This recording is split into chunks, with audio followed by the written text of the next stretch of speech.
I'm a super competitive person, way too competitive, in fact, and it comes out when I least expect it. I want to tell you a story. This is from a long time ago. When my wife and I were dating, we went to a youth group event where we had those American Gladiator type games. Have you guys ever seen those? You know, like the big sumo wrestling suits, and you put those on and you knock into each other and try to knock each other over. There were these like inflatable obstacle courses, where you got, the teens these days, they just love those things. But they had one of those. They had one of those jousting games where you would stand on like a pedestal. You ever seen this? You'd stand on a pedestal and you'd face off against an opponent, and you had this like big inflatable rubber, foam weapon that you would try to like knock the other person off their pedestal with. You'd like smack them and knock them down. And so we had some fun with that game.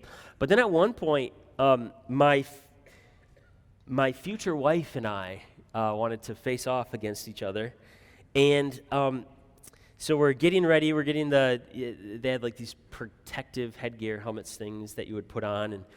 And right as she's strapping hers on, I literally, this is burned into my memory, she looks over at me and she says, "You're going to take it easy on me, right?" And I said, "Duh, of course, you're my girlfriend. I want you to stay my girlfriend, so yeah, I'll take it easy on you." So we get up on our pedestals, and that was the hardest part, to be honest, just staying balanced on this thing. So we get up on these pedestals, and then the ref starts counting down 3, 2, 1. And then they said, "Go!" And then something took over me. I literally don't know what it was, but like my vision turned red, and like it was like kill or be killed. And with one swipe of my foam weapon, I went whack, and Emily screams and falls down onto the mat below. Literally something, I don't know, honey, I don't know how that happened. I don't. It's like this awful reflex, this instinct in me. And it's funny to look back on, but I'll tell you what, I had a lot of apologizing and reconciling to do with my wife, I don't know, that was 15 years ago, probably more than that. Anyways, see, I've always had this overly competitive nature, and if you've known me for a long time, you might have seen that come out, but you might look at me and say, "Keith, you don't seem that competitive." I'm competitive. I may not put on the competitive show, I don't know, but if only you knew what was going through my head. And strangely enough, one of the ways this most comes out is in the Christian community that God has blessed me with the privilege to be a part of. Sadly, my competitive instinct comes out all the time. I'm constantly, and usually this is subconscious, all right? I don't necessarily do this intentionally, but usually this is subconscious. I am constantly comparing myself to and competing against other Christians, other pastors, and even other churches. Maybe you experience a similar problem. Maybe you have like a spirit of rivalry with another brother or sister here at Calvary. Or maybe if you're visiting today, maybe there's another church that you're usually a part of, and maybe you have a spirit of rivalry with them. Or maybe you serve here at Calvary as a leader, and you have a spirit of rivalry with another church leader here in the Calvary family or group of leaders. Or maybe you have this spirit of rivalry with other churches too. Maybe there's a sense in which you take like me, like I can struggle with too, an unhealthy pride in being a part of Calvary and comparing myself and our church and competing against other churches. Well, the passage we're going to study today in Mark 9, in that passage, Jesus is going to give his followers a vision to kill that frankly sinful and unhealthy sense of rivalry between his own followers. There's a ton of work to do as we follow Jesus together. There are so many people that we need to reach and teach and serve. We cannot waste time and even our testimonies on rivalry. So we're going to look at this passage today in Mark 9, which falls into this larger section of Mark 8 through 10 in the Gospel of Mark. Mark 8 through 10, as we've been talking about, plays a crucial role in how Mark unfolds the Gospel, how he unfolds the story of Jesus. In Mark 8 through 10, what Jesus is doing is he's revealing to us what it really means to be the Christ. He's going to have to suffer. And he reveals to us what it really means to be one of his followers. You're going to have to suffer too. In Mark 1 through 3, if you remember from a few months ago, Jesus kicked off his ministry just revealing how he was good news. He just went around just being good news to everybody he came into contact with. And he was mostly in the region of Galilee, which is a Jewish part of ancient Israel, where that's where he did most of his ministry in Mark chapters 1 through 3. But beginning in Mark chapters 4 through 8, Jesus became this missionary where he traveled all over the place, teaching and healing people. He went to both the Jews and the Gentiles. He was on a mission. Well, in Mark 8 through 10, Jesus begins a journey with his disciples from the most remote point in the Gospel of Mark, from Caesarea Philippi, and begins to travel south to Jerusalem. Almost like a heat-seeking missile going to eventually the city where he'll be crucified in and where he'll be raised in. And so Mark 8 through 10 traces that journey from Caesarea Philippi to the doorstep of Jerusalem. And 3 times during this journey, he predicts to his disciples that he is going to have to be rejected by the religious leaders of Israel. He's going to have to suffer. He's going to be killed, and only then will he rise again. And these teachings blew the disciples' minds. They didn't have a concept in their theology, in their thinking, of a suffering Messiah. And so Jesus had to totally reteach them about who he really was and what he was calling them to be, as well as his followers. So throughout this section, he teaches them about his true identity. He teaches them about the centrality of prayer. It's what we talked about last week. And in today's passage, he's going to talk about the dangers of rivalry amongst his followers. In coming weeks, he's going to talk about what it looks like to follow him as a family unit. Then he's going to talk about the dangers of wealth. He's going to talk about what it means to be a servant leader. So there's some amazing topics coming up in the near future. Well, what does all this have to do with us today? Well, in Mark 8 through 10, Jesus is teaching his disciples in the honeymoon phase, preparing them for that disillusionment phase. They're loving following Jesus right now because he's going around healing people and amassing crowds, and he's casting out demons. I mean, the kingdom is on the move in Jesus. He's good news, and it's fun to be his follower. But there's going to come this point in time where they are going to be called to suffer. And so many of us Christians, we experience that. Following Jesus, it can begin with a honeymoon phase. We get baptized, we join a church, everybody's hugging us. We're like learning more and more about Jesus, just like, wow, he's amazing. But then once life gets hard, or once we have to make some really tough choices, I can choose to follow Jesus, or I can choose to pursue money, or an unhealthy relationship, or prominence. We can choose it, and when it comes to that hard choice, sometimes people will not choose Jesus and pick these other things. They'll turn away. And so I think this passage can be so helpful to us. It can prepare us to be able to make these hard choices, to realize that there's a cost to following Jesus. So that's what we're doing. We're learning from Jesus in Mark 8 through 10. We're seeking to become a more Christ-centered community as a church. We're seeking to become a more life-changing community as a church so that we're ready to face the cost of following Jesus when it's time to pay. The one thing we need to keep in mind, though, even when there's a cost to following Jesus, and this is what we'll see by the end of the Gospel of Mark, when there's a cost to following Jesus, it'll never cost us more than it cost him. We got to keep that in mind at all times. So we'll see that by the end of the Gospel of Mark. Well, today's big idea has to do with the dangers of rivalry, and it's this. Following Jesus requires the costly pursuit of unity. Following Jesus requires the costly pursuit of unity. Let's begin. We're going to be in Mark 9, verse 30. This is where we'll begin today. They left that place and passed through Galilee. Remember, they're traveling from far in the north, Caesarea Philippi, to Jerusalem. So they're about halfway through their journey right now in Galilee.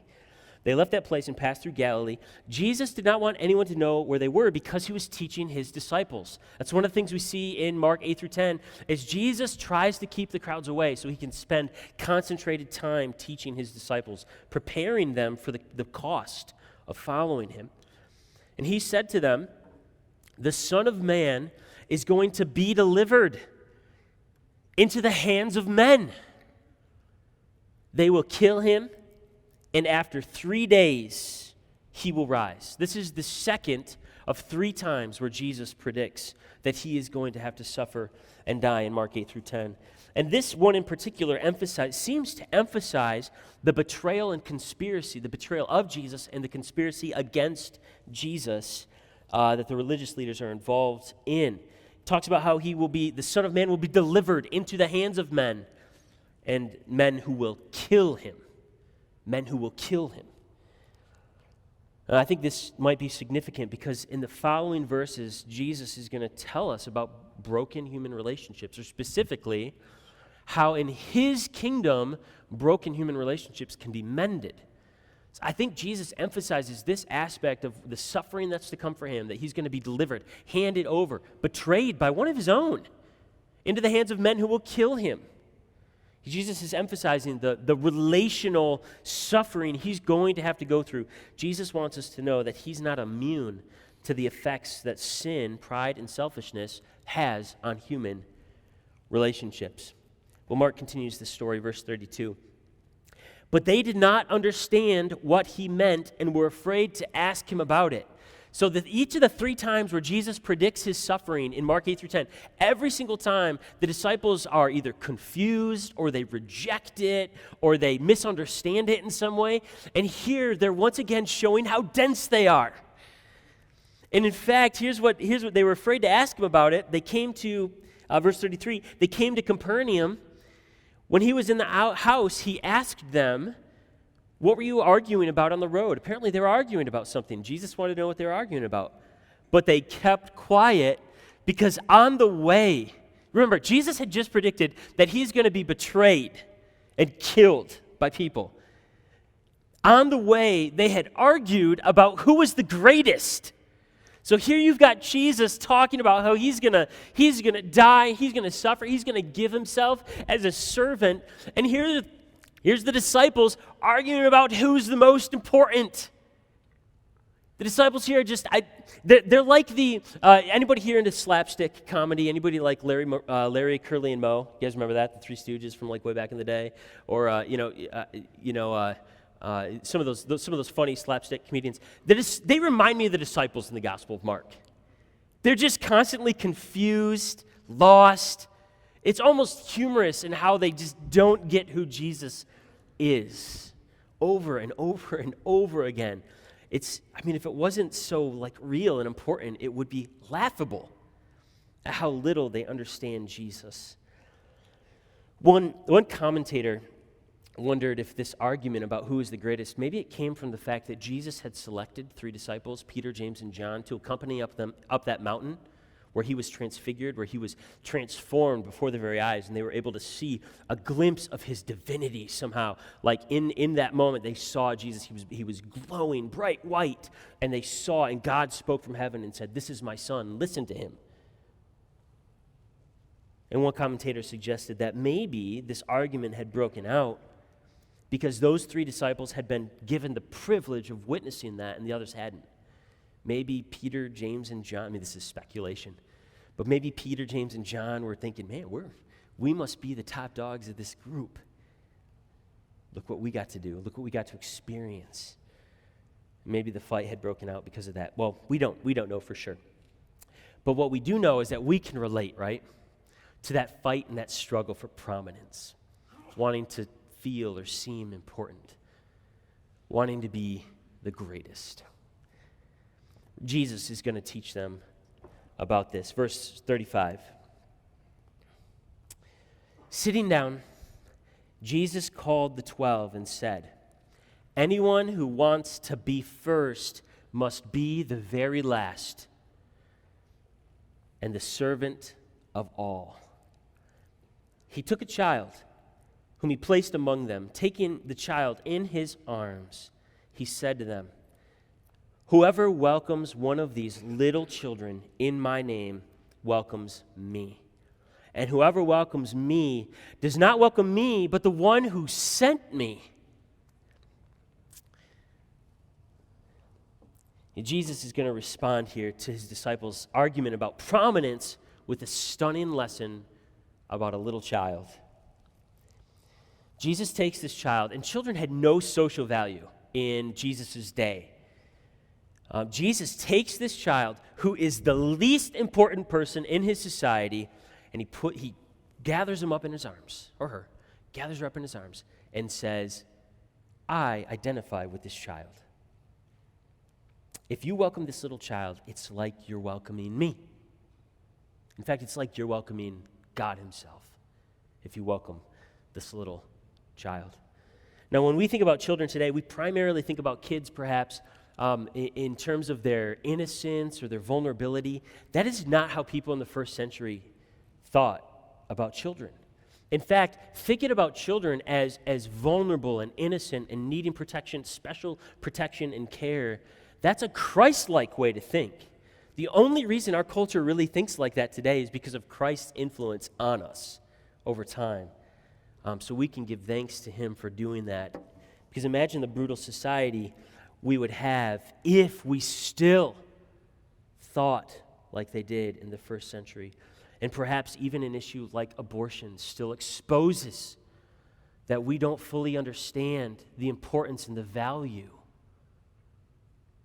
of even an unborn child. Well, this was a stunning moment where Jesus gathers this child up and says, "This child is like me. Here I have the least important person in society on my lap. And I'm going to call this person the most important person among my followers." Jesus flips the script. He says, here's what Jesus is saying. He says that churches have not really welcomed Jesus himself into their midst until they've welcomed children or the least important people in their society, whoever that is, into their midst. He says, in fact, he says it like this: if you want more of me among yourselves in your life, if you want to know me in real, soul-satisfying, life-changing ways, you welcome that little child. You welcome the least important person in your society into your midst. Now, welcoming the child is not just simply welcoming anybody. It's not just simply shaking their hand and saying, "Welcome, welcome to Calvary," or welcome to my home. That's not simply what it means. Welcome that Jesus is referring to here, it has more to do with this idea of hospitality, loving the stranger, not just welcoming somebody, but caring for them completely, being at their beck and call, putting their needs before your own. It's hospitality. This past week, we read in our church-wide Bible reading plan, we read the chapters from the book of Genesis 18 and 19. Genesis 19, you may recall, if you read that with us, it's about the destruction of Sodom and Gomorrah. How many of you ever heard of the story of the destruction of Sodom and Gomorrah? Have you ever heard that story? Maybe attending Sunday school or something when you were a child, or maybe since then. Well, it's a fascinating story in which God, it's a heartbreaking story, in which God judges two entire cities for their sin. And do you want to know what their sin was? According to the text, according to Genesis 18 and 19, their sin was a lack of hospitality. See, Genesis 18 and 19 tell this fascinating story where God shows up with two angels at the tent of Abraham. This is in Genesis 18, and he has some business to talk with Abraham about. God himself shows up with two angels. But Abraham doesn't immediately recognize who these three are. They're strangers to him. But what Abraham does is upon receiving these three strangers into his house, he throws them a party. He throws them the biggest feast. He asks for the fattest calf, and Sarah goes and his wife goes and makes some fresh bread for them. He throws a party for these three strangers. Extreme, lavish hospitality. It's amazing. You read Genesis 18, and the author, Moses, does a great job of describing Abraham and Sarah's generous hospitality for these three strangers. Now, eventually they do figure out it's God himself. He has some important business to talk with them about. But he shows radical hospitality. What's interesting is then God sends two of those angels, the two he was with, he sends them to Sodom, the city of Sodom in Genesis 19, to check on the evil in the city. God has heard rumor of the evil in the city of Sodom, and so he sends the angels to check it out. And when the angels get there, nobody throws them a lavish feast. Lot, who is Abraham's nephew, gives them some crackers, and he says, yeah, you can crash at my place tonight. It's certainly not the kind of hospitality that Abraham showed. What's worse, though, is that the entire city comes out not to show radical hospitality, but to sexually assault. I'm not making this up. They want to sexually assault these two strangers. That's the opposite of radical hospitality. The two men escape with Lot and his family, and then God sends fire and brimstone on those cities because they refused to show hospitality to outsiders. In fact, they only showed cruelty to foreigners and to strangers. See, God takes hospitality really seriously. Loving strangers. And what's so interesting about this passage is that, about Jesus' teaching here, is that Jesus wants his followers to think of themselves as being without him, without Jesus, until they welcome in the least important people into their society. In other words, if we want Jesus here at Calvary, now I know there's all sorts of senses in which Jesus is here. He's here as the gospel's preached. He's here as we gather together in love. But there's this other sense in which we lack Jesus until we're super excited and going out of our way to welcome the least important members of our community. You know, in addition to being excited to seeing our friends and our family each week, what if we received one another, not just on Sundays, but even taking opportunities throughout the week, maybe in a life group setting, or maybe just visiting one-on-one with somebody over a meal, or visiting somebody in a hospital or at their home, or what if we received, with the same radical hospitality we receive friends and family, what if we received unchurched people with the messy lives that come along with them? What if we received children from broken homes, or people with disabilities, or the elderly, or single moms, or addicts, or minorities, or foreigners? What if we received them with the same radical hospitality we received our friends and family? That's what Jesus is challenging his disciples to. You want to fight about prominence? You want to fight about who's the greatest or who's the most important? Let's do away with that scale altogether. Welcome the least important. Consider others even greater than yourselves. Because how can we live in rivalry with one another when we consider everyone, even the least important people in society, as more important than me? Jesus continues here with another lesson in verse 38. He says, John, one of his disciples, says, "Teacher, we saw someone driving out demons in your name, and we told him to stop because he was not one of us." "Do not stop him," Jesus said, "for no one who does a miracle in my name can in the next moment say anything bad about me. For whoever is not against us is for us."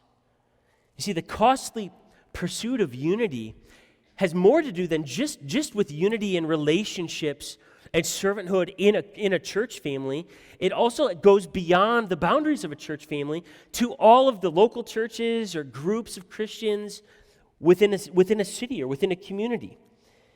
It's about the costly pursuit of unity is just as much about seeking unity amongst local churches as it is about seeking unity within church families. Previously, the disciples had been fighting each other for prominence, but here in this passage, they as a group are fighting this other group of exorcists for prominence. They're driving out demons in Jesus' name. And it's saying, Jesus, they're not one of us, right? I mean, we can tell them to stop that. And Jesus confronts them. And so just because they're not on your team doesn't mean they're not on Jesus' team. I'll tell you what, a passage like this just hits me to the core. That competitive spirit that I have, when I think about other churches in our community and comparing our church to other churches, oh, this is so humbling. Rather than seeing other churches as competition, we begin to see them as brothers and sisters, as co-workers for the kingdom of God. It's a stunning reversal in how we typically think. But I'll tell you what, our competition is not the church down the street. Our competition is the kingdom of Satan and this sinful and broken world. That's our competition. And Jesus continues teaching on this very topic in verse 41. He says, truly I tell you, this is him expanding. He's not just saying, don't stop these other exorcists who are casting out demons in my name. Don't just stop them, but he says, truly I tell you, anyone who gives you a cup of cold water in my name, which is just a way of describing Christian hospitality. That's all that is. Giving someone a cup of cold water in my name because you belong to the Messiah will certainly not lose their reward. So Jesus says radical Christian hospitality will always be rewarded. Seek servanthood. Seek unity. That's what I love. That's what I want to praise, Jesus says. That's what I want to reward. In verse 42, he says, on the other hand, if anyone causes one of these little ones, those who believe in me, I don't know if Jesus is pointing at the child here. I don't know if he's pointing at this group of exorcists. He's just saying, those who believe in me. If anyone causes one of these little ones, those who believe in me, to stumble, if you create problems, roadblocks in somebody's faith, you cause them to trip up somehow, to sin somehow, if you create problems for one of these little ones, look at what Jesus says. It would be better for them if a large millstone were hung around their neck and they were thrown into the sea. So Jesus is saying there's a lot at stake here when it comes to radical Christian hospitality. Anyone who cares for another Christian will be rewarded, but whoever creates problems for another believer will be punished. And Jesus says whatever punishment that is, it's worse than having a large rock, a millstone was a large donut-shaped rock, placed on your head and thrown into the water. What a horrific way to die. And Jesus said, failing to show Christian hospitality is worse than that. It'll be worse for you. There's so much at stake here. And putting an end to our fight for prominence, whether it's within our church or amongst other churches in our community, there's so much at stake here. God wants to put his glorious stamp of approval on those communities that are committed to showing radical Christian hospitality. And he's ready to put an end to those that don't. In verse 43, Jesus continues to show us what's at stake here, how seriously we should take this. He says, if your hand causes you to stumble, cut it off. It is better for you to enter life maimed than with two hands to go into hell, where the fire never goes out. And if your foot causes you to stumble, cut it off. It is better for you to enter life crippled than to have 2 feet and be thrown into hell. And if your eye causes you to stumble, pluck it out. It is better for you to enter the kingdom of God with one eye than to have 2 eyes and be thrown into hell, where the worms that eat them do not die, and the fire is not quenched. You think Jesus means business here?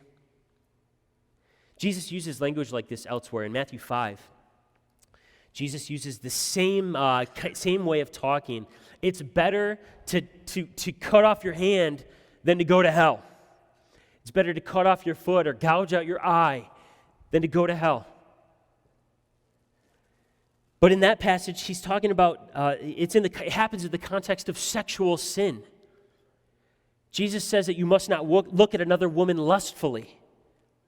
And so he says, do whatever it takes to not look at another woman lustfully, to treat them like an image bearer of God instead of an object to be used for your own pleasure. But notice here in Mark 9, Jesus is not talking about sexual sin. He's talking about failing to show radical Christian hospitality. He's talking about causing problems for other Christians. He's talking about dividing communities of Christians. Jesus is saying, pursue hospitality, servanthood, unity. Pursue that at all costs.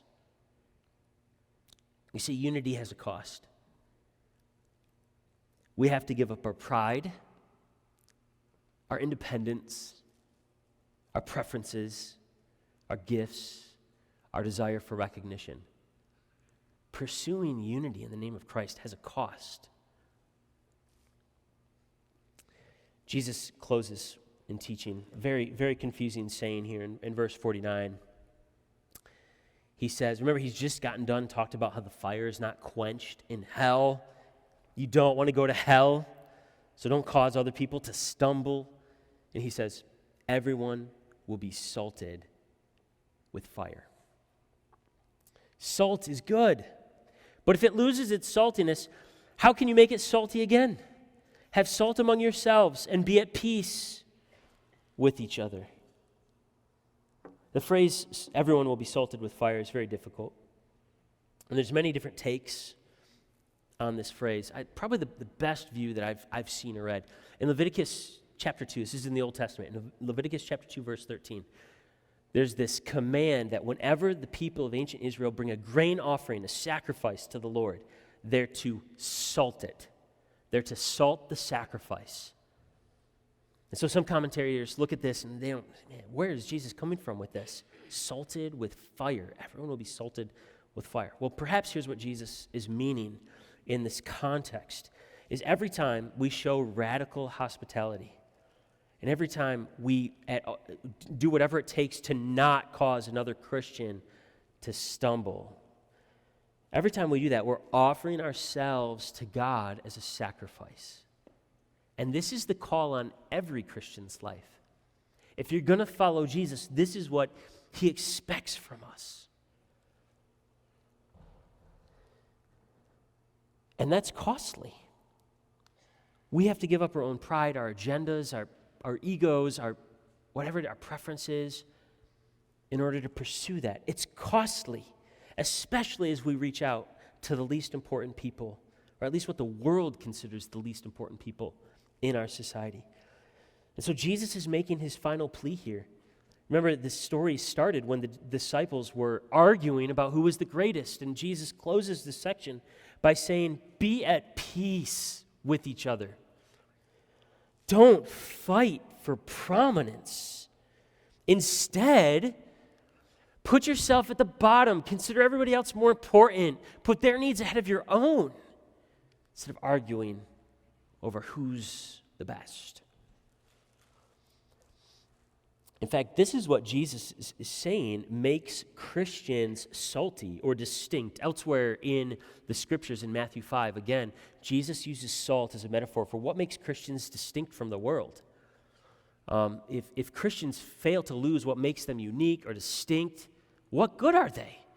How can they carry out this countercultural kingdom mission from Jesus? How can we do that unless there's some sort of a distinct way, a distinct culture among us?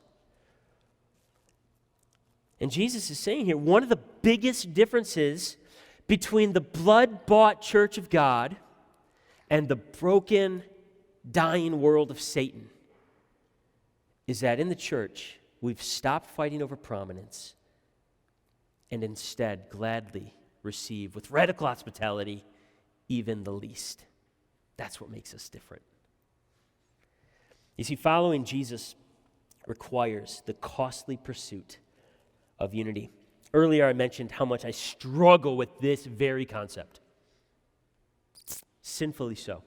But one of the best things Jesus ever did in my life to begin killing my sinful, competitive spirit is he brought this group of men into my life. I think I might have a picture. All right, I love these guys so much. This is my John 17 group. It's a pastor support group. There's, I think, 15 of them here in Muskegon alone, a bunch in Grand Rapids too. And these are pastoral support groups. John 17:23, Jesus prays for the unity of his church, of his people, so that they can reflect God's love to the world. And so the whole spirit behind these John 17 groups is that God might bring together Christian leaders, and in so might also bring together his churches as well to reflect God's love to their communities. So I love these guys so much. They're all working this morning. Otherwise, I would have brought them here. But can I just share briefly about these guys? Guy on the left there, that's Reverend Tolbert, D.W. Tolbert. He's hilarious. Eat some ribs with him sometime. And it is just, he's so funny. He cracks me up. But he's just a seasoned pastor and has blessed my life so much. Some of you, if you came to the Good Friday service last year, that joint Good Friday service, we were at his church. That was D.W.'s church, if you remember that. I love D.W. He's at New Hope Baptist Church up on Jackson Hill. Next is Darren Longmire. Darren is just a wonderful, amazing pastor. Went through some really tough times and actually stepped out of ministry for a season, and now he's back in it. Darren was here, I think, a year and a half ago to preach. Any of you guys remember Darren was here and preached for us from Amos? That was amazing. I love Darren, his heart for God, his transparency. I've learned so much from him. Dave McCowan was, until very recently, he was the pastor at Forest Park Covenant Church right here in town. He recently took another call, and he'll be heading to Kansas here soon. But Pastor David's been one of my mentors now for the past 3 or 4 years. I've learned so much from him. He's the one that taught me about don't confuse your walk with Jesus with your work for Jesus. Keep those things separate. That work dies out without the walk. So he's the one that taught me that. Bishop Bankhead is next there. He's over at the Church of God up off Marquette Street. Bishop Bankhead can preach a sermon like that. You just literally, you'd be walking in Meyer and you see the bishop and you say, Bishop, preach for me. And he literally, you'll be standing there for 30 minutes. He can preach all day. I love Bishop Bankhead. Nate Parsikian is a new pastor. He's only been here for a couple years. He's over at Shores Community Church, formerly Mona Shores Baptist Church. I love Pastor Nate. I've learned so much from him. He's the one that encouraged me to start including vision language in my sermons more often. So you might hear me talk about our vision, mission, values, those kind of things. He's the one that really encouraged me to do that. There's a weirdo there. And then next is Pastor Bill Fillmore. He's been able to visit here and guest preached once, I think about a year and a half ago as well. Bill is the one that leads all these John 17 groups all over town. He's part of the organization that does that. And I'll tell you what, God brought these guys into my life about 3 or 4 years ago and totally began turning these other unknown pastors and churches, turning from competition to comrades. So grateful for that. So grateful that he's been doing that work with me. Do I still struggle? Absolutely. Absolutely. But God is doing this work in me, and he's using these guys to do it. I love it. I love that this is really ingrained, too, not just with me, but with other staff.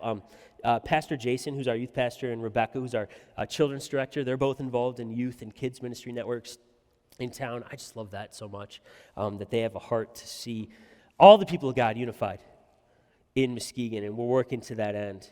It truly is our love, our lack of competition, and our love for one another and for the Lord that reflects God's glory to Muskegon. You know, we want this to be a part of the culture at Calvary as well, that we would that we stop seeing each other as competition and be able to embrace and care for and encourage one another. I want to do this very briefly. I know we're running short on time, but I want to read a part of our covenant together. I think we've got them. We can put them on the screen. I want to read a part of our church covenant. If you're a member of Calvary Church, you've signed this within the past year, and you've signed off on this and agreed to abide to the best of your ability, under the grace of God, to these promises. I'd like to read these together if we can. I'll read them, and if you want to follow along, I think we'll have them each up there. So let's begin. I will be devoted to love for the body, partnering with other members to be discipled and to disciple one another. I will regularly pray for and with others. I will pursue peace and unity with others by speaking encouraging, uplifting words and shunning gossip and divisive speech. In essential beliefs, we will be united. The Bible is God's trustworthy message for all people. Jesus is the only way of salvation. Everyone in the world needs to hear God's story. Together with other members, I will serve others joyfully, sacrificing the resources God has blessed me with in meeting their spiritual and material needs. These are the promises we make to one another as a church family for the sake of that unity around the mission God has given us. And frankly, we need more and more of his help to do that. I'd like to close in a prayer that comes from a Christian prayer book. We'll actually have the music team coming up and the ushers for the offering. You guys can come on up while I pray this. I have to keep my eyes open because I got to read this prayer. I didn't memorize it. I'm going to read this prayer. But if you'd like to close your eyes or however you pray, if you'd like to pray this with me, let me encourage you to do so. This is an amazing prayer, and I've enjoyed praying this all week. So let me begin. Let's pray. O Jesus, meek and humble of heart, hear me. From the desire of being esteemed, deliver me, O Jesus. From the desire of being loved, deliver me, O Jesus. From the desire of being extolled, deliver me, O Jesus. From the desire of being honored, deliver me, O Jesus. From the desire of being praised, deliver me, O Jesus. From the desire of being preferred to others, deliver me, O Jesus. From the desire of being consulted, deliver me, O Jesus. From the desire of being approved, deliver me, O Jesus. From the fear of being humiliated, deliver me, O Jesus. From the fear of being despised, deliver me, O Jesus. From the fear of suffering rebukes, deliver me, O Jesus. From the fear of being slandered, deliver me, O Jesus. From the fear of being forgotten, deliver me, O Jesus. From the fear of being ridiculed, deliver me, O Jesus. From the fear of being wronged, deliver me, O Jesus. From the fear of being suspected, deliver me, O Jesus. That others may be loved more than I, Jesus, grant me the grace to desire that. Amen.